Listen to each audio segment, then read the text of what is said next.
Assalamualaikum warahmatullahi wabarakatuh. Perkenalkan, nama saya Nisa Cahyati Azhari dari kelas manajemen 202. Di sini saya akan menjelaskan tentang laporan komprehensif mengenai piutang wesel, tagih, dan aset tetap. Untuk yang pertama ada pendahuluan. Pengelolaan piutang wesel, tagih, dan aset tetap adalah elemen penting dalam akuntansi yang membantu memastikan kesehatan finansial perusahaan. Piutang wesel tagih merupakan aset perusahaan yang mencerminkan hak untuk menerima pembayaran di masa depan. Sedangkan aset tetap adalah investasi jangka panjang yang harus dikelola dengan hati-hati untuk memastikan kelangsungan operasional dan pertumbuhan perusahaan.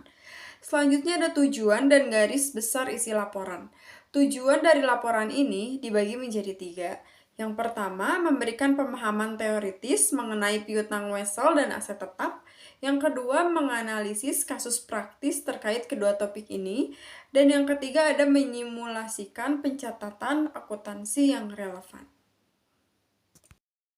Selanjutnya ada bagian 1, piutang wesel tagih. Teori dan konsep dasar, definisi dan karakteristik piutang wesel tagih. Piutang wesel tagih adalah aset keuangan yang memiliki klaim perusahaan terhadap pihak lain berdasarkan perjanjian tertulis untuk membayar sejumlah uang pada tanggal tertentu di masa depan. Pengakuan, pengukuran, dan penyajian dalam laporan keuangan. Yang pertama ada pengakuan. Piutang wesel tagih diakui ketika perusahaan memiliki hak kontraktual untuk menerima kas dari pihak lain. Yang kedua ada pengukuran. Pada pengakuan awal, piutang wesel tagih diukur pada nilai nominalnya. Setelah pengakuan awal, piutang wesel tagih diukur pada biaya perolehan diamortisasi menggunakan metode suku bunga efektif. Dan yang ketiga adalah penyajian. Piutang wesel tagih disajikan sebagai aset lancar di neraca jika jatuh temponya dalam 1 tahun atau sebagai aset tidak lancar jika lebih dari 1 tahun. Selanjutnya ada perlakuan akuntansi terhadap bunga dan diskon piutang wesel tagih. Dibagi menjadi 2, yang pertama adalah bunga dulu. Pendapatan bunga diakui secara periodik berdasarkan suku bunga efektif. Dan yang kedua ada diskon. Diskon pada piutang wesel tagih diakui sebagai pengurang nilai nominal dan diamortisasi sepanjang piutang menggunakan metode suku bunga yang efektif. Selanjutnya ada kasus praktis. Analisis kasus, sebuah perusahaan menghadapi masalah likuiditas karena banyak piutang wesel yang belum dibayar tepat waktu. Hal ini menyebabkan kesulitan dalam memenuhi kewajiban jangka pendek. Langkah-langkah yang diambilnya ada 4. Yang pertama, memperketat kebijakan kredit. Yang kedua, melakukan penagihan intensif terhadap debitur yang menunggak. Yang ketiga, menggunakan jasa penagihan pihak ketiga. Yang keempat, ada penawaran diskon untuk pembayaran lebih awal. Selanjutnya ada simulasi pencatatan akuntansi. Contoh transaksi piutang wesel tagih dan jurnal yang diperlukan. Pada tanggal 1 Januari 2022, perusahaan menerima wesel tagih sebesar 100 juta rupiah dengan bunga 10% per tahun. Berikut adalah bagannya. Di kolom pertama ada tanggal, kedua nama akun, ketiga ada debit dan kredit. Selanjutnya ada pengaruh pada laporan keuangan. Piutang wesel tagih akan tercantum sebagai aset dalam neraca dan pendapatan bunga akan muncul dalam laporan laba rugi. Selanjutnya bagian 2, aset tetap. Aset tetap yang pertama dibagi menjadi 3, ada teori dan konsep dasar, ada depresiasi, metode perhitungan dan pengaruh terhadap laporan keuangan, dan ada penurunan nilai dan penghentian aset tetap. Yang pertama ada teori dan konsep dasar dulu, definisi dan jenis-jenis aset tetap. Aset tetap adalah aset berwujud yang digunakan dalam operasional perusahaan dan memiliki umur manfaat lebih dari 1 tahun. Contoh aset tetap meliputi tanah, bangunan, mesin, dan peralatan. Pengakuan, pengukuran awal, dan pengukuran setelah pengakuan awal. Pengakuan awal, aset tetap diakui pada harga perolehan, termasuk biaya pembelian dan biaya-biaya yang dapat diatribusikan langsung. Selanjutnya, pengukuran setelah pengakuan awal. Jadi, ada sebelum dan setelah.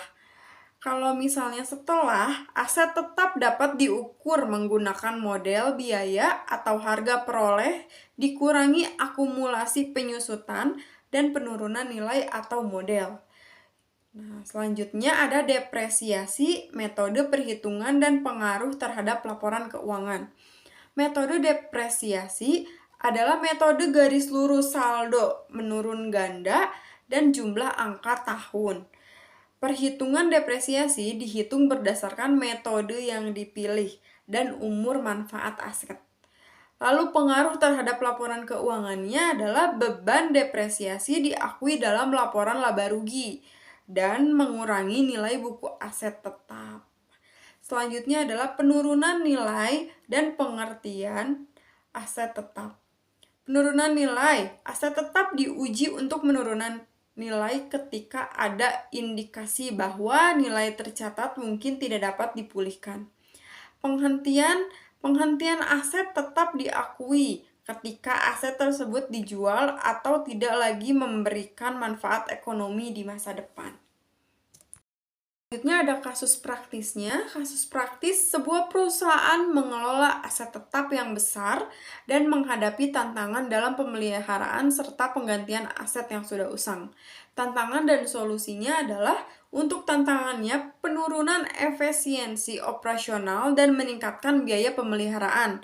Lalu untuk solusinya adalah mengganti aset yang sudah usang dengan teknologi baru dan lebih efisien, serta menerapkan program pemeliharaan preventif. Selanjutnya ada simulasi pencatatan akuntansi, contoh transaksi pembelian, depresiasi, dan penghentian aset tetap. Contoh soalnya, pembelian aset tetap pada tanggal 1 Januari 2022, perusahaan membeli mesin senilai 200 juta. Berikut untuk contoh bagannya. Di sini ada tanggal 1 Januari, akunnya aset tetap, pembeliannya mesin, masuk ke debit 200 juta, lalu kasnya ke kredit senilai 200 juta juga. Selanjutnya untuk depresiasi, mesin tersebut memiliki umur manfaat hanya 10 tahun dan nilainya sebesar 20 juta rupiah. Metode garis lurus digunakan untuk menghitung depresiasi. Contohnya seperti bagian di sini, pada tanggal 1 Januari 2022, akunnya beban depresiasi adanya di debit senilai 18 juta. Lalu ada akumulasi depresiasi, di kreditnya 18 juta. Selanjutnya ada penghentian. Pada tanggal 1 Januari 2025, mesin dijual senilai 100 juta. Jadi, hanya bertahan dari 2022 sampai 2025 aja. Dijual senilai 100 juta atau 50%-nya.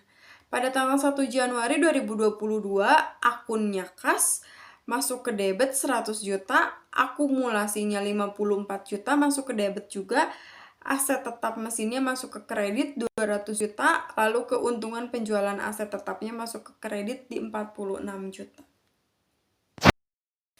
Selanjutnya kesimpulan dari penjelasan ini, untuk ringkasan temuan utama, pengelolaan piutang wesel tagih yang baik dapat meningkatkan likuiditas perusahaan. Pengelolaan aset tetap yang efektif memastikan operasional dan berkelanjutan investasi jangka panjang. Selanjutnya ada pentingnya pengelolaan yang baik. Pengelolaan yang baik terhadap piutang wesel tagih dan aset tetap sangat amat penting untuk menjaga kesehatan finansial perusahaan, mengoptimalisasi penggunaan sumber daya, dan mendukung pertumbuhan jangka panjang. Di sini ada lampiran, di sini ada jurnal transaksi. Contoh penulisannya, kolomnya masih sama, tanggal 1 Januari 2022, akunnya ada piutang wesel tagih di debit sebesar 18 juta, akumulasi depresiasi di kredit senilai 18 juta, lalu ada lagi tanggal 1 juga, aset tetap mesin ada di debit 200 juta, dan kasnya di kredit di 200 juta. Berikut adalah tabel depresiasinya. Ini adalah penurunan harga nilai bukunya dari yang awalnya 182 juta sampai ke 20 juta rupiah pada dari mulai 2022 sampai dengan 2031 karena 10 tahun. Dokumen pendukung lainnya lampiran berupa laporan keuangan perusahaan yang mencakup piutang wesel dan aset tetap, kebijakan perusahaan terkait manajemen piutang dan aset tetap. Baik, sekian pemaparan yang bisa saya sampaikan. Mohon maaf apabila masih banyak sekali kekurangan dan kesalahan. Terima kasih untuk yang telah mendengarkan sampai akhir. Wassalamualaikum warahmatullahi wabarakatuh.